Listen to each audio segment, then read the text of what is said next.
кеткен қайнаған келіншегім мен мына үй екі балама Өлі бұл үйді тиесілі. бізге ата енеміз берген. Мен 4 баламен қайда барам? Мен де ашпашы, құшым. 2 жыл болды ғой біз мына үйді соғып, жоқ жерден бар қылып, бір бөлме еді ғой, барлығын бітірдік. Мына вороталардың бәрін соқтық. Ал баласылай берме. Қор. Өлі қашан келдің? Полиция шақырып. Мен қазір енемнен сұраймын. Енемді ертіп келемін қазір. Кетпеңіз. Білгенбіз де. Кетпеңіз. Бар, қазір енемді ертіп келемін. Апа!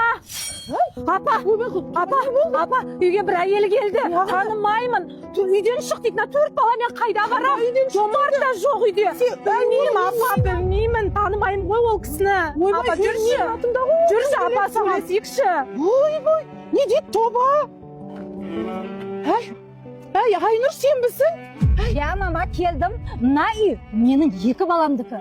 Ана келіңіз құрсын үйден. Әй, Айнұр, сен қанша жыл бойы қайда жүрсің айналайны? Сен қаңғыратып осы үйді тастап кеттің ғой? Мама, мені кім ойлайды? Ана байым жүрсін білесіз. Мен сонда 2 баламен сандал жүрім керек. Айнұр жанау, мынау барын үйін нөлден тұрғызған жоқ па осы үйді? Барлық еңбегін осылардың сіңген жоқ па мына үйге? мен де жүрмін қалтырап көшеде. Әй, шетпей бала шағасымен қайда барады бұлар, Айнұр?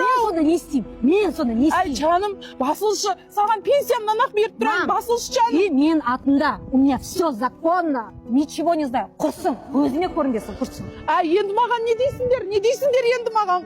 Маған берген едіңіз ғой бұл үйді. Мен 2 балам тұратын үйде. Әй, енді мен атымда еді ғой, қайдан білейін, онда бөліп алсаңдаршы екеуің, сенде балаң жылаттым мен, сенде балаң жылаттым. Бөліп алыңдар онда үйді. Я ничего не знаю. Вот бумаги, вот документ, вот мен атымда.